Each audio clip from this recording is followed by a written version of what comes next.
એટલે કા ભાઈબંધ હા લખવા કેમ ઉદાસ થઈને બેહી ગયો હો? અલ્યા થોડુંક મોટા ટેન્શન આવી ગયું પણ તારો ભાઈ હોય ત્યાં લગન ટેન્શન લેવાનું હોય, શીનું ટેન્શન છે કે મને? હવે લગન ઢોકળા આવી ગયા હે ને કોઈ ગાડી વાળો ચડતો નથી. એમાં ક્યાં મોટી વાત છે ભલા માણા? ગાડી આપણે ધ્યાનમાં જ છે. કોની ગાડી?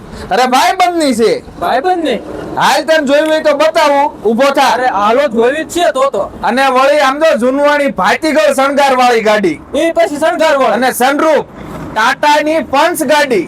પંચ ગાડી હાલ હાલ બતાવું. મોટા હાલ જોઈ જ છે તો કા મોટા જોઈ લે ગાડી. અરે પણ માણા જોતા જ રહી જાય. જૂનવાણી દેશી ભાતીગળ લુકમાં આવી ગાડી ક્યાંય તમને જોવા ન મળે. જોવા મળે હો મોટા. અને એમાંય પાછી ગાડી વાળા ભાઈ એક સરસ મજાની સ્કીમ મૂકેલી છે.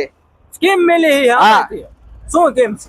જે વરરાજાને મમ્મી પપ્પા ન હોય એને ગાડી તદ્દન ફ્રી.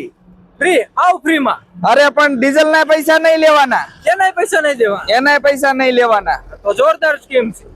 અને એમાંય પાછી ત્રણ સ્કીમો છે. પાછી 3 સ્કીમ. તો એમાં હું સ્કીમ?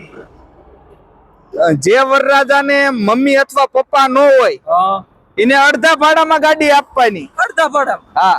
અને દીકરીના ફુલેકામાં મમ્મી અથવા પપ્પા ન હોય તો ફુલેકામાં પણ અડધા ભાવમાં ગાડી મળશે. અડધા ભાવમાં? હા. અને વિછ્યાની આજુબાજુમાં ગમે ત્યાં હોય તો નીચે કોન્ટેક્ટ નંબર આપેલો છે, તો મારા વાલા સંપર્ક કરો અને તારીખ લખ. જરિયલ સાફા સોબે હે મરનો ગાર ડોકે હો, જરિયલ સાફા સોબે હે મરનો ગાર ડોકે, મોભી કુળનો કુંવર હાલ્યો જોટાલી બંધુકે.